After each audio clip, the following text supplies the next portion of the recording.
Hi, Rick with Tools4Boards here today to show you how to brush a ski or a snowboard base. Brushing is often overlooked as a part of the waxing process, but it's very important.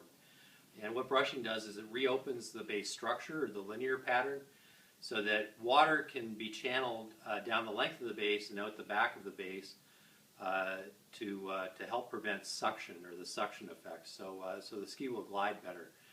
And basically, the structure, the pattern in the base, if it's very cold, it's a very fine structure pattern that you're reopening. In springtime, when conditions are wet, when there's a high moisture content in the snow, there's more water.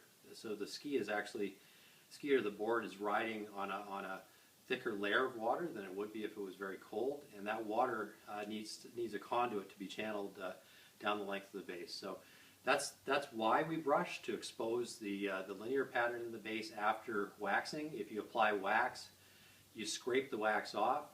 You've scraped the surface of the base, but there's still the linear pattern, and inside that pattern, the wax still remains. So brushing is a very important part of the waxing process. So today we have, essentially there's three types of brushes. So we'll start with roto brushes. A roto brush is on a cylinder. Okay, it uses a drill. We recommend using a battery-powered drill as opposed to an electric drill. The battery-powered has less torque. You want a maximum of about 1,000 to 1,500 RPMs when you're using a roto drill. And what I'm going to do is take the drive shaft. I'll put it in the drill chuck. Okay, and then I can basically switch the brushes out as necessary by placing them on the drive shaft.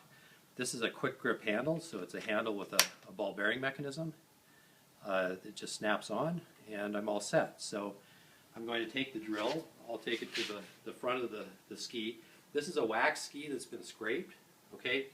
But a brass brush is typically used as a first brush before waxing, so after you clean the base, but before waxing, and a first brush after waxing. So I'm going to use this, assuming I've already brushed the base, waxed it, and now I'm going to finish with, starting with the brass brush. So I'm going to rotate the brush so that it provides some resistance down the length of the base. I have to turn the setting up a bit on this. And I'm going to draw it down the length of the base so it provides resistance. So the roller is not pulling me down the base, but it's actually providing resistance as I run down the length of the base. Okay? So I'm going to do this again.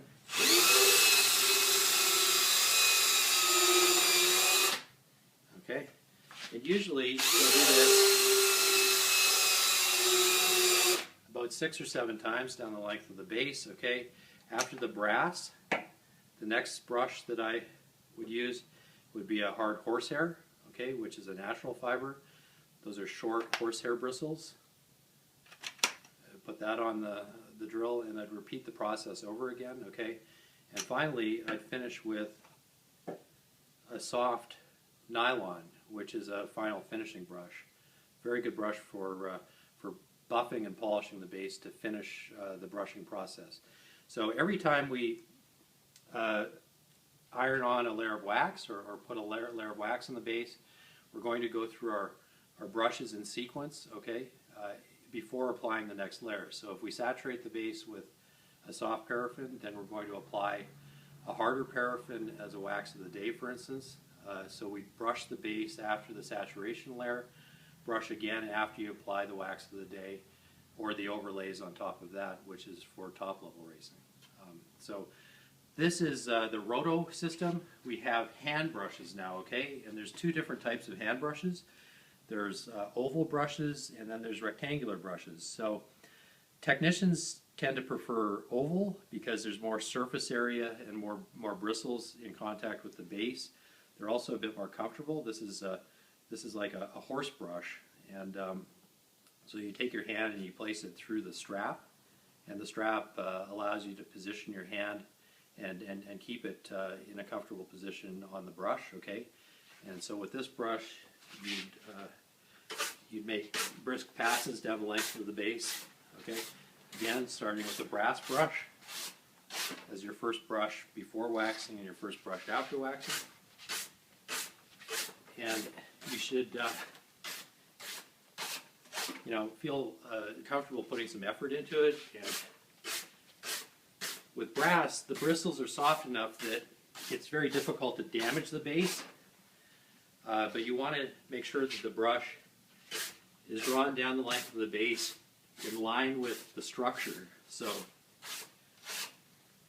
you don't disrupt the linear pattern. You keep the passes in a straight line down the length of the base. So I'm going to do that 7 or 8 times with a brass brush, followed by a horsehair brush. Okay, and then for final finishing, we'll use a nylon brush.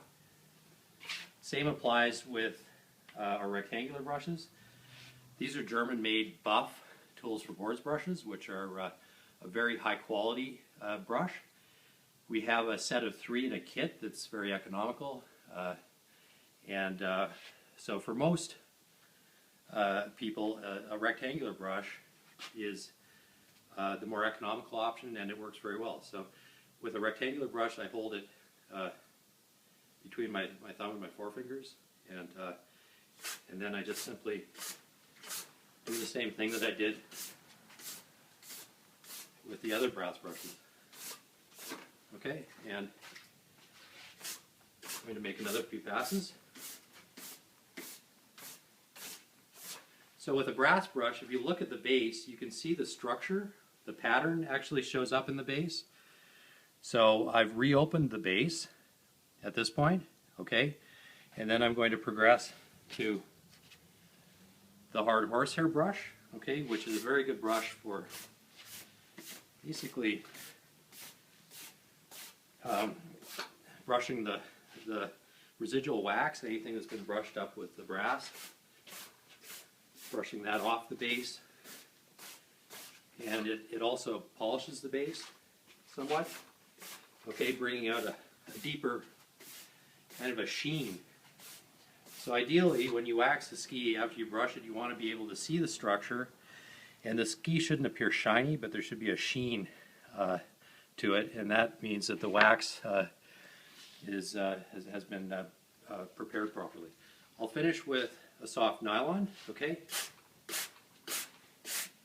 And the nylon brush is used more for polishing. So it's final finishing, we call it buffing and polishing the base. So this is normally the last brush that you use when preparing the ski, okay? Or if you've applied a saturation material, it'll be the last brush before you apply another additional layer of wax to harden the base or for a specific condition. So there you have it. Tools4Boards BUFF 3-brush set, very economical. Our briko-maplus ovals, or this is a kit that's available, a 3-brush roto kit with a brass, a horsehair, and a nylon. To purchase or for more information, go to Tools4Boards.com.